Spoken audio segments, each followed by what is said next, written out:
My son looked me in the eye and said, "The garage is enough for you." I stood frozen, clutching the photo of his father in my trembling hands.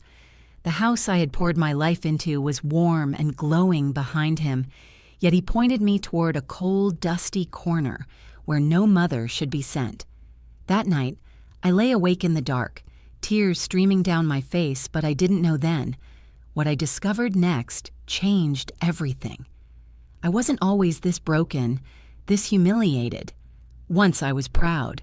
Once I was strong. I was a wife, a mother, a woman who carried her family on her back through storms and hunger. My late husband, God rest his soul, used to call me his pillar. He said I was the one who kept the roof over our heads and the fire burning in our hearts. When he died young, suddenly it was just me and our boy, my son, my only child, my reason to breathe. I worked 2 jobs, sometimes 3. My hands cracked from washing clothes for neighbors. My back ached from scrubbing floors no one else wanted to touch. But I never complained. Every coin I earned, I saved for his schooling, his shoes, his books. I would skip meals so he could eat meat. I would patch the same dress 100 times so he could look smart at school. When other women went to sleep, I stayed awake sewing, just so he would never feel poor. And I told myself, it will all be worth it. One day he will grow up, he will succeed, he will look back and say, "My mother gave me everything." That was my dream, my sacrifice. He did grow up. He was bright, talented, handsome. He studied hard, made friends in high places, and eventually he graduated. I remember his graduation day, how proud I felt seeing him on stage. Tears of joy streamed down my face as I clapped until my hands stung. I thought, this is it. My husband would be proud. Our sacrifices were not in vain.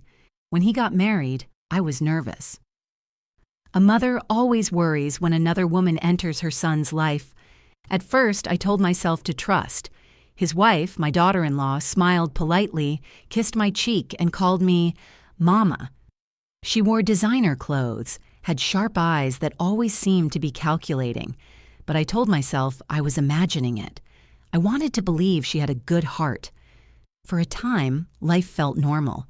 They had a beautiful home, bigger than anything I could have dreamed of. My son invited me to live with them after I sold my small house, and I agreed. I thought, how lucky am I? I will be surrounded by family. I will grow old watching my grandchildren play in the garden.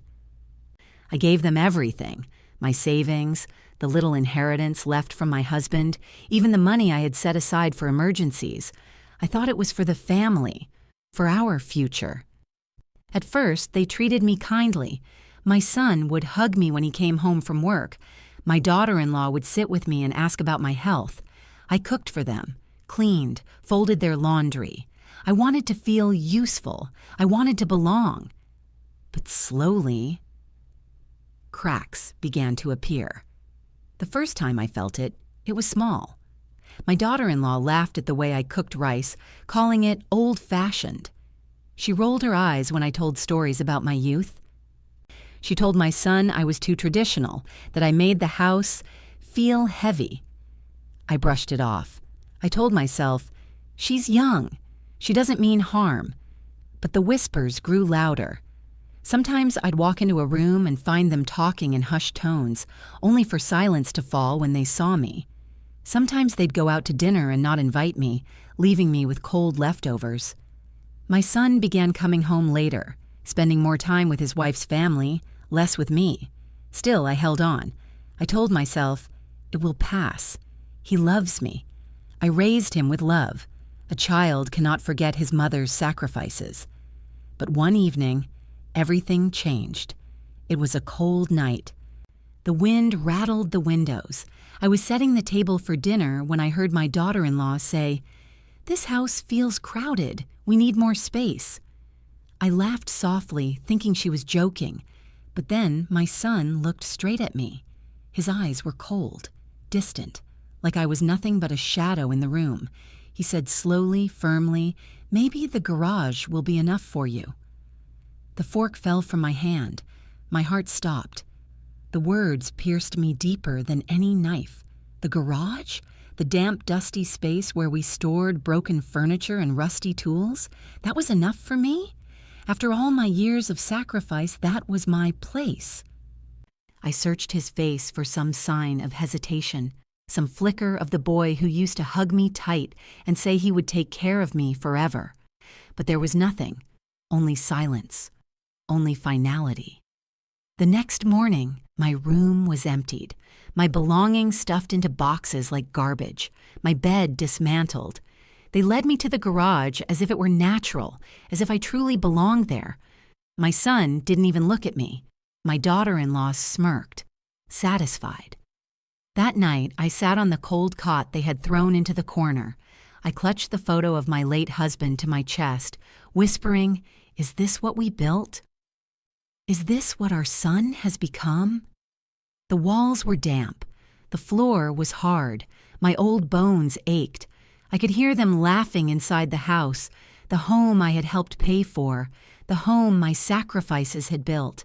And there I was, discarded, forgotten, humiliated. I cried until I could cry no more.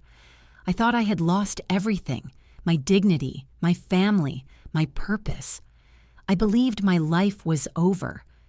But I was wrong, because soon I would discover something that would change everything. The garage became my world, cold in winter, suffocating in summer, damp all year round. I tried to make it a home. I folded a blanket neatly on the cot. I placed my husband's photo on a shelf, but no matter how much I tried, it still smelled of rust, dust, and rejection. At first I told myself it was temporary, that my son would come to his senses, that he would open the door one evening, hug me, and say, "Mama, forgive me. Come back inside." But days passed, weeks passed, and that knock never came. Instead, the cruelty grew sharper. I remember one Sunday morning, I had cooked lentils and bread with my bare hands, the way he used to love as a child. I carried the steaming pot inside, hoping to surprise them with breakfast. My daughter-in-law wrinkled her nose. "Ugh," she said. "This smells heavy. We don't eat this kind of food anymore." And then, in front of my son, she dumped the pot into the trash. I froze. My son didn't stop her. He didn't even look at me.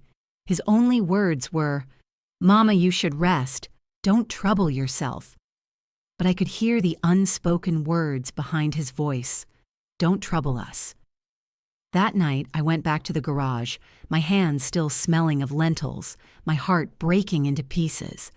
It kept getting worse. Whenever relatives visited, I was hidden away. My daughter-in-law would say, "Oh, Mama's resting," while I sat alone in the garage, listening to their laughter. Sometimes I heard my son introduce his house, his cars, his job, but never once did he mention me. I was invisible. One evening, I overheard them arguing. "We can't keep her here forever," my daughter-in-law hissed. "She's already in the garage," my son muttered. "What more do you want?" "I want her gone. She drags the house down. She's dead weight." Dead weight. That's what I was now. To the very child who once clung to my sorry, crying for comfort in the night. I thought it couldn't cut deeper, but then came the night that broke me completely. I was half asleep in the garage when I heard them outside the door. They thought I couldn't hear. "She still has her jewelry," my daughter-in-law whispered. "Yes," my son answered. "We'll tell her we need money for the children's education. She'll give it to us. Then we can put her in a home." A home. Not her home, not our home. Just a place to throw me away like trash. I felt my breath leave me. My chest tightened. My heart raced. All the years of sacrifice. All the nights I went hungry so he could eat. All the love I poured into him. Reduced to this. Jewelry. Money. A burden to be discarded. The next morning, he came to me. His voice was gentle, almost sweet. "Mama, the kids' school fees are high. Could you give us your gold bangles?" I looked into his eyes. They were the same eyes that once looked up at me with innocence. Now they were cold, calculating, empty. My hands trembled as I unclasped the bangles and placed them into his palms. He didn't thank me. He just walked away. I cried until I couldn't breathe. My husband's photo blurred through my tears. "Why?" I whispered. "Why is our son like this? Did I fail him? Did I raise him wrong?" The humiliation didn't end there. One afternoon, some neighbors came by. They saw me sitting on the garage steps, my clothes worn, my face lined with sadness. One of them asked, "Why are you sitting out here, Auntie? Doesn't your son let you rest inside?" Before I could answer, my daughter-in-law rushed out. "Oh, she likes it here," she lied smoothly. "She says she prefers the fresh air." The neighbors nodded politely, but I could see the doubt in their eyes. When they left, she turned to me, her smile gone. "Don't you dare embarrass us again. Stay in your garage." And she shut the door in my face. I felt smaller than I'd ever felt in my life. Powerless, invisible, alone. Every day, I sank lower. My body weakened, my hope thinned, my dignity shattered. But there was one night, one terrible night that pushed me past the edge. It was raining hard. The garage roof leaked, dripping cold water onto my blanket. I was shivering, coughing, my bones aching. Through the thin walls, I heard laughter, music, glasses clinking. They were hosting a party. My son's colleagues, his friends, his in-laws. I wasn't invited. I wasn't acknowledged. But what tore me apart wasn't the laughter. It was what I heard through the crack of the door. Someone asked, "Does your mother live with you?" And my son laughed. He laughed. "No," he said. "She passed away years ago." I dropped the glass of water I was holding. It shattered on the floor. My chest caved in. I couldn't breathe. I wasn't just unwanted. I was dead to him, dead while still alive. That night, I curled up on the cot, clutching my chest, shaking, sobbing into the darkness. I begged my husband in heaven to take me away, but instead, something else came over me. The humiliation was too heavy, the betrayal too sharp. I couldn't let it end like this. I couldn't die in that garage, forgotten, erased, discarded. No. Something inside me shifted, hardened. If they saw me as weak, powerless, useless, then I would show them how wrong they were. I wiped my tears. I sat up straight. For the first time in months, I felt my back strong again. I whispered to myself, "They think they've won, but they haven't. This isn't the end. This is just the beginning." And that was the moment I knew I would not be their victim anymore. I would be their downfall. But how? How could a lonely, broken old woman fight against the family she had sacrificed everything for? I didn't know the answer that night, but soon I would find it. The night he told the world I was dead, something inside me came alive. The pain didn't vanish. No. It sat heavy in my chest. But behind the pain, a spark lit. If my own son could erase me with a laugh, then I would rewrite the story myself. I began watching, listening, waiting. They thought I was invisible. That was their mistake. From the garage, I overheard everything.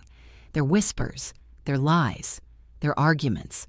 I learned things they never wanted me to know.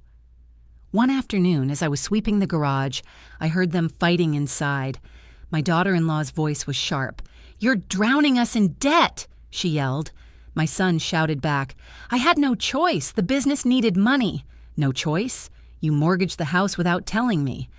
If your mother finds out—" "She won't. She's too stupid to understand." My heart pounded. Mortgage the house? The very house I had poured my savings into?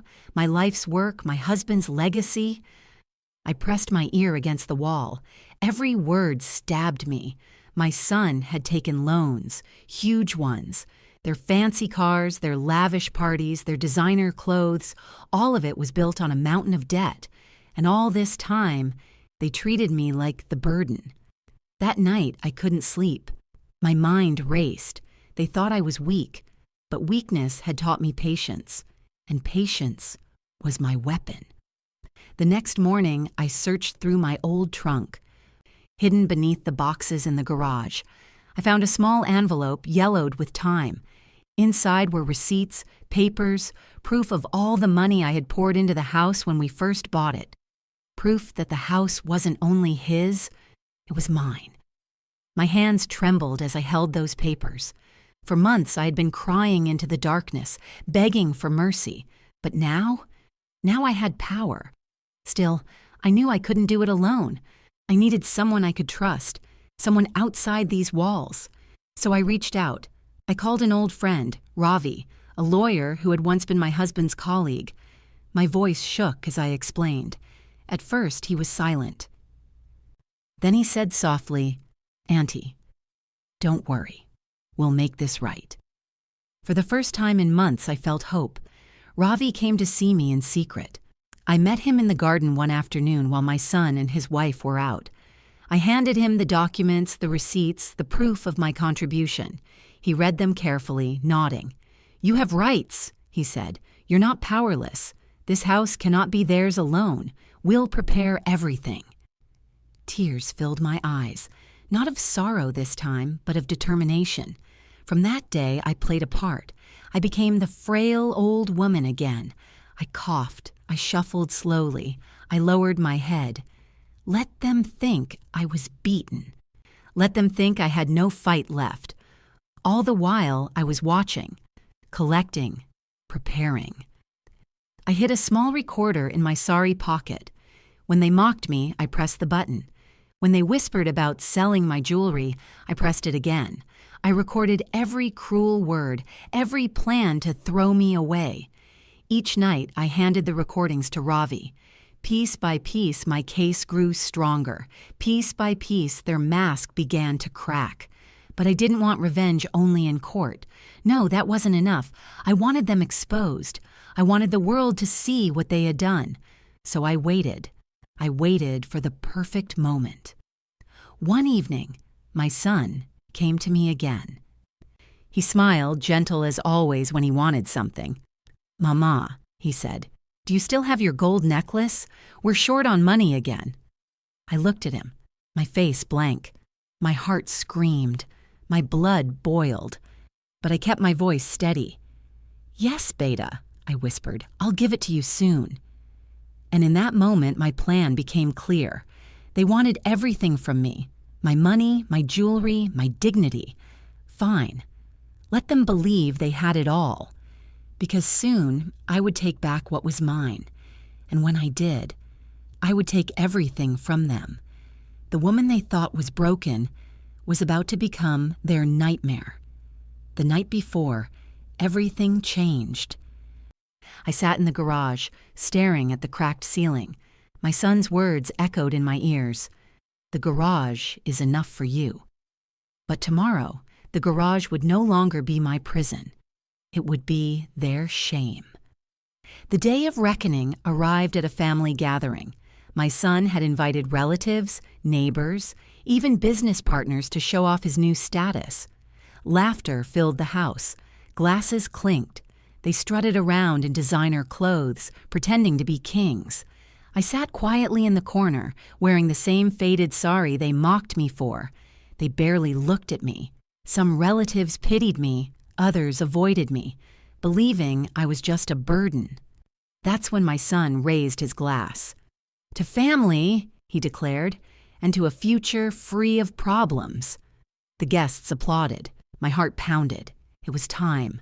I stood up slowly, leaning on my cane. The room went silent. Nobody expected me to speak. My voice was soft, but every word cut sharp. "You toast to family," I said, "but you forgot what that word means." Whispers rippled through the crowd. My son's face stiffened. "Ma, sit down. Don't embarrass me." But I didn't. I reached into my bag and pulled out the stack of documents Ravi had prepared. Receipts, ownership papers, everything. "This house," I said, holding them up, "is not yours alone. It is mine. I built it with your father. I poured my blood, my savings, my life into it. And you—" My voice broke, but I held steady. "You tried to erase me." Gasps spread across the room. My son's wife stepped forward. "She's lying," she snapped. That's when I pressed a small button on the recorder. The room filled with their own voices. Cruel laughter, mocking words, my son's voice. "Just throw her in the garage. She's useless now." His wife's voice. "Sell her jewelry. She won't even notice." The crowd froze. My relatives looked horrified. Neighbors covered their mouths. Even his business partners exchanged disgusted glances. My son lunged forward. "Enough! Turn it off!" But Ravi, who had been waiting by the door, stepped inside. Calm, professional. He held up another folder. "Not enough, actually," he said. "Here are the mortgage papers, the loans, the debts, every dirty secret you tried to hide." My son's face drained of color. His wife stumbled back, whispering, "No, this can't be happening." The room erupted in chaos. Relatives shouted, neighbors muttered, business partners cursed him, realizing their investments were built on lies. And I stood there, small but unshaken. For once, all eyes were on me, not as a burden, but as the truth bearer. My son tried one last time to salvage his pride. He grabbed my arm and hissed, "Why are you doing this, Mama? I'm your son." I looked into his eyes, tears blurring my vision. A son who treats his mother like trash is no son at all. With that, I pulled my arm free. The crowd parted away from him as if he were poison. The fallout was swift. Within days, word spread across the town. The respectable image my son and his wife had built crumbled like ash. His business partners withdrew their money. Relatives cut ties. Neighbors whispered whenever they passed. And me? I stepped out of the garage for the last time. The court, with Ravi's help, recognized my ownership. The house was legally mine. My son and his wife had no choice but to leave. I watched them pack their expensive clothes into cheap boxes. Their eyes avoided mine. For once, it was they who felt small. As they drove away, my son stopped at the gate, rolled down the window, and looked at me. His lips trembled as if he wanted to speak, but no words came. He drove off in silence. I stood there, the wind brushing my face. For months, I had cried in the dark, wondering if my life still had meaning. Now I knew. My silence had been my strength. My patience had been my weapon, and my revenge was complete. But deep in my chest, a question lingered. What happens after revenge? What kind of life waits for a woman who has lost her son but reclaimed her dignity? The answer was still ahead. The house was quiet after they left. Too quiet. For the first time in months, I stepped into the living room without fear of being scolded or shooed away. I ran my hand across the furniture. My husband's portrait still hung on the wall, watching over me. I whispered to him, "It's ours again." At night, I slept in my own bed. No damp walls, no smell of oil and dust, no muffled tears in the dark. I pulled the blanket over myself and felt safe. Something I hadn't felt in a very long time. The neighbors who once pitied me now came to visit with respect. Some brought sweets, others brought flowers. They told me, "We didn't know how badly they treated you. You deserved better." Their words warmed me, but also reminded me how cruel people can be when they choose silence. Ravi visited often. He'd bring fresh groceries, repair small things around the house, and sit with me for tea. One evening he said, "Auntie, you're stronger than anyone I've ever met. You didn't just survive, you won." I smiled faintly. "But I lost my son." He shook his head. "No, Auntie, he lost you." Those words settled deep in me. For weeks I wondered if my son would come back, if he would knock on the door, fall to his knees, and apologize. Part of me still longed for it. A mother's heart never stops hoping, but the door remained quiet. And then, one afternoon, I saw them. My son and his wife, standing across the street. Their clothes no longer looked rich. His face was pale, worn. She clung to his arm, her eyes empty. They didn't step closer. They just watched me as I watered the garden. Our eyes met. For a second, time stopped. He opened his mouth as if to speak, but no sound came. He turned away, leading her down the road. I stood frozen, my heart aching but steady. That was the day I realized he was gone, not just from my house, but from my life. Still, I didn't crumble. Instead, I rebuilt. Slowly, carefully, I filled my days with small joys, cooking my favorite recipes, planting flowers, visiting the temple, writing letters to old friends. My life was no longer about surviving in the shadows of betrayal. It was about living with dignity in the light. Sometimes, late at night, I whisper to myself, "They thought the garage was enough for me. But look where I stand now. Free. Strong. Unbroken. And maybe one day my son will truly understand what he lost. Not money, not property, but the love of a mother who gave him everything. Until then, I live with peace, and that peace is the sweetest revenge of all."